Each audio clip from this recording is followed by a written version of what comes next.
All right, we're going to do something a little different today. We have been working on our little gifts, little small gifts and stuff, but I'm going to get into another little subject here with you. And that subject is we're gonna work with some roughouts, okay? Now, I know a lot of you don't have bandsaws and a lot of the carvers are going from a block of wood and stuff like that. But I also know a lot of you carvers have to work from roughouts. And working from roughouts, there's nothing wrong with that. A lot of people consider that cheating, which I absolutely say is ridiculous. It's not cheating. Now I know that you can't enter them in competition, or there's a specific competition for them and whatever. But if you take a class, you use a roughout most of the time. That's what the teacher uses, and so there's nothing wrong with using a roughout. And this is a Mike Shipley roughout of a bear. But what I wanted to show you is, you go, well, the roughout, if you go by the roughout, it's got to look exactly like it and everything like that. No, it doesn't. Now, this bear, this is an actual picture of what this bear should look like. It's his hands in his pockets, and just his name is Barry Bear or whatever it is, and he's got his hands in his pockets and he got overalls and everything like that. But what I want to do is I want to show you how we can take this bear and make him entirely different than what the original design is. And so I'm just going to kind of take some of this off. This was just this is what's normally left with the, and of course you see this is where it's put on the bottom. You can look at the roughout where it attaches, and the router and everything goes over it. But don't ever assume that it's cheating, folks, okay? A roughout just helps people learn how to do the detail and things. But what I'm going to show you today is what we're going to do is we're going to change this roughout from, had a little indentation here in the nose. That was knocked off. We can knock that off and then just make it even. And we're going to show you how that you can change this. We're going to make a fishing bear out of this, is what we're going to do. So we're going to alter this bear a whole lot, and I'm going to show you how that you can do that, in other words, to make it into something that I'm just working on the feet right here, just getting that separated right there. That's not going to be our main objective that we're going to be working with. Okay, now first of all, as we can see that if we would do the bear in the way we're supposed to do it, then this would be the hands in the pocket, okay? But we're going to do something a little bit different. Now we can do we can make him a fishing bear. We can put a rifle in this hand and a jug in this hand. He can be a hillbilly bear, but I think we're just going to make a fishing bear for right now. Now naturally that would be the design of what this bear should be right here as the hands in the pocket. But what we're going to do is, first of all, I just want to take this and dig into here and just kind of open that up just a little bit right there.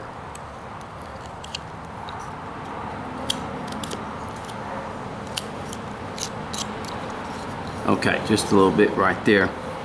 But what we're going to do, since we have a big stomach here, we're just going to extend that a little bit more, and we're going to make a hand in there, okay? So what we're going to do is we're going to take our knife and we're going to come down here all the way, and then we're going to take this off in here.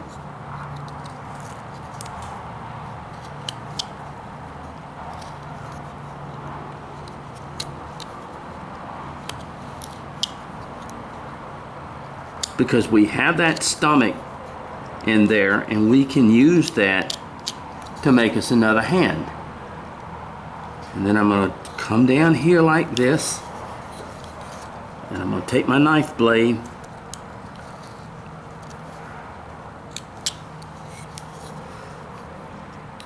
and then from here you're going to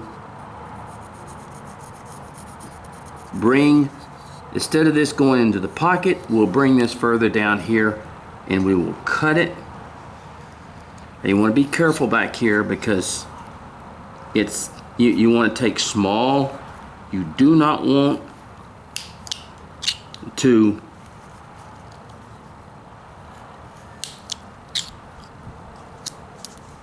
now as you get the, always notice on a rough outer, the top layer is always a little bit harder to work with than once you get the cut done, then it's not really a whole lot of problem.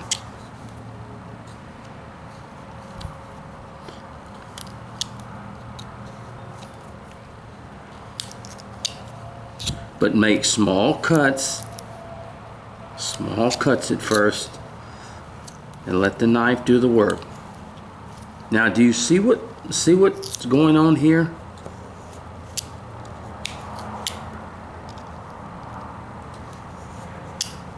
For some reason, there we go. You see how I extended that? Instead of the hands in the pocket, I just extended that that arm right there. And I'm gonna come in here. I'm gonna indent that.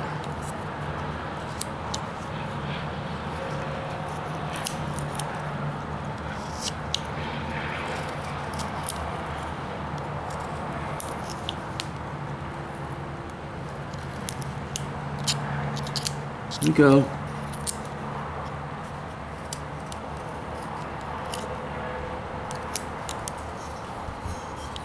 So you see what we've done? And then we continue to take off some in here.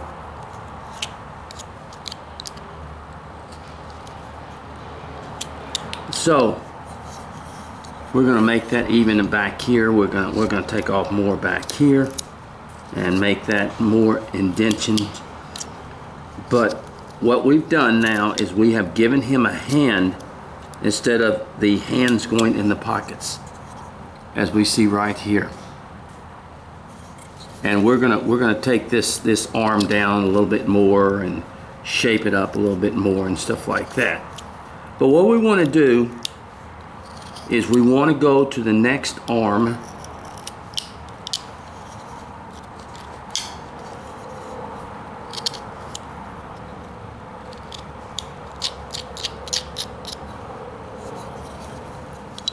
Take a little bit more off, and we'll continue to do that because we've got to take a lot of it off in here, down here. Now, we want to go to the next one, the next arm, since as we see we have that hand in there, and that's what we want. And I'm going to make, like I said, I'm going to make it a little bit deeper. But what we're going to do is the alternation of this arm is going to be. Now, what we want to do is from this back point back here, we want to draw a line down here. Okay, do you see that? A line down here and a line over here like this, okay? And then from this point of the indentation of the elbow, we want to draw another line down here like that, okay?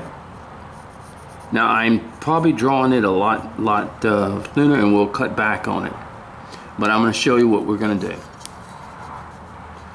You want to cut this in here.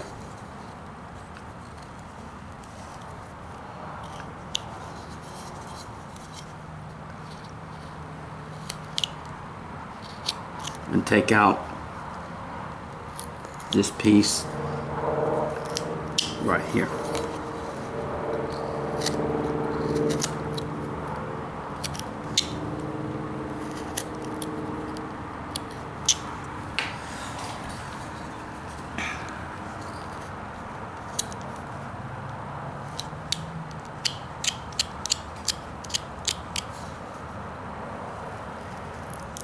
again, take this out right in here.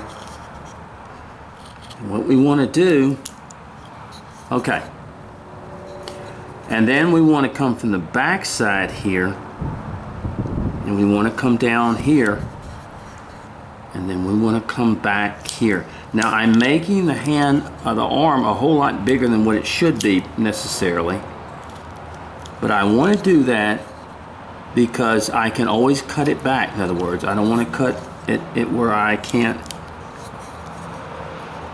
And then I can remove this elbow, okay? Just like that. And then I want to come across the bottom here, and I want to cut right here. Now I probably will shorten that hand or that arm, but I just want to get a basics of here. Now I think you understand what I'm doing here. I'm going to cut even further into here.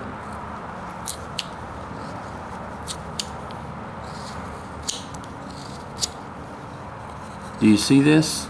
You see now how it's beginning to take shape, that the arm is at the side rather than in the pockets? And that will be the hand that will be holding the fishing pole, or the cane pole, or whatever we choose to put in his hand, in other words. Now a lot of you, if you're younger carvers, y'all don't remember cane poles all that much. That's what we used to fish with when we were young, is a cane pole. And basically it was a very primitive type, and I'm going to go ahead and cut all the way up here and start removing some of this.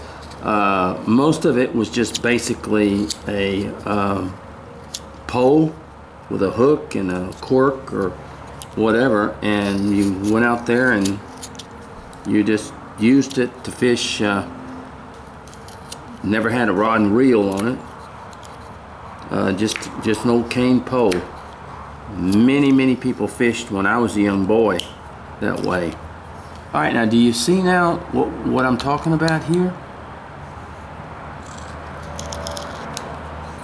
You see how now the arm, now of course this right here will have to be taken down.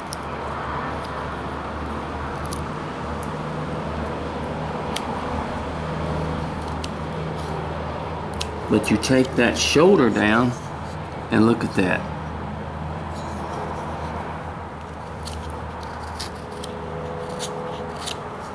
Very slowly, as you take wood away,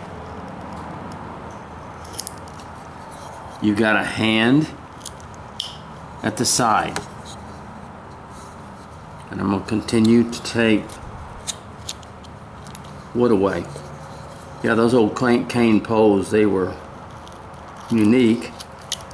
If you read or saw or you know, the adventures of Tom Sawyer and Mark Twain stuff, the way he wrote, a lot of the kids that would fish back then fished with cane poles. And very primitive type, you know. Now, I'm just going to draw out the legs, the feet right here as we go down.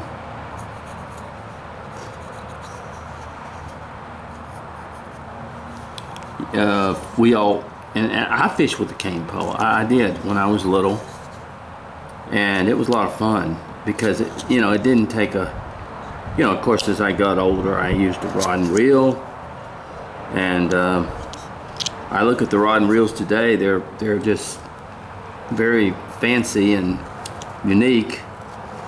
Ours were not. If many people remember,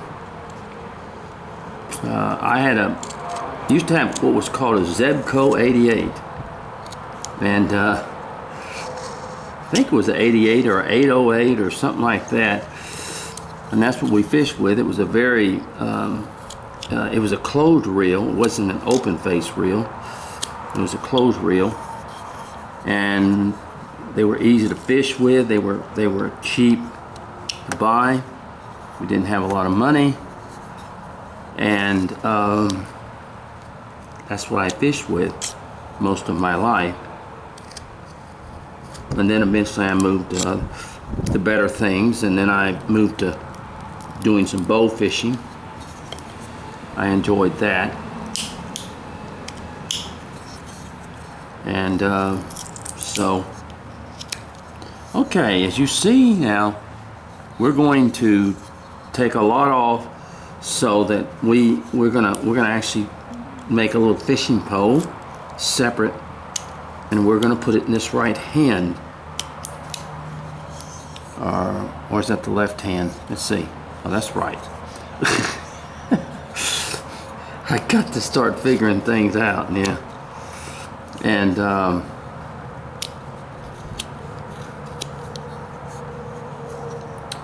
so anyway, what I'm doing is just sort of getting this taken care of right here. But I love to fish. I did a lot of it when I was a young man. I don't do as much now. We had a boat then, and I had a boat at one time, but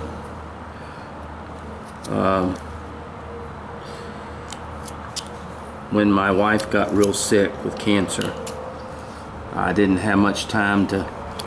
I'm gonna go back here in the pants section. I'm just gonna make a few little cuts in here. When my wife got real ill, I wasn't able to do much fishing, and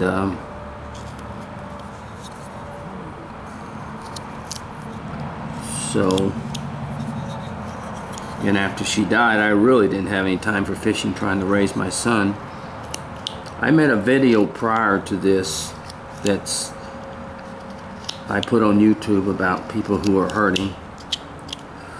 It is not a carving video. It's a very, it's a video about my relationship with the Lord Jesus Christ and all I've been through. And I felt that that was a, with today, I was telling everybody I went and bought inflation is really, really bad right now. I went and bought a little simple upper radiator hose that was very small, hardly anything as far as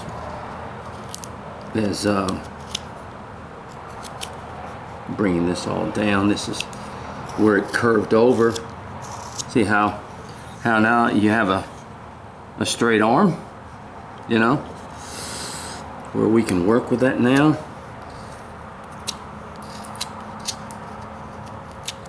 And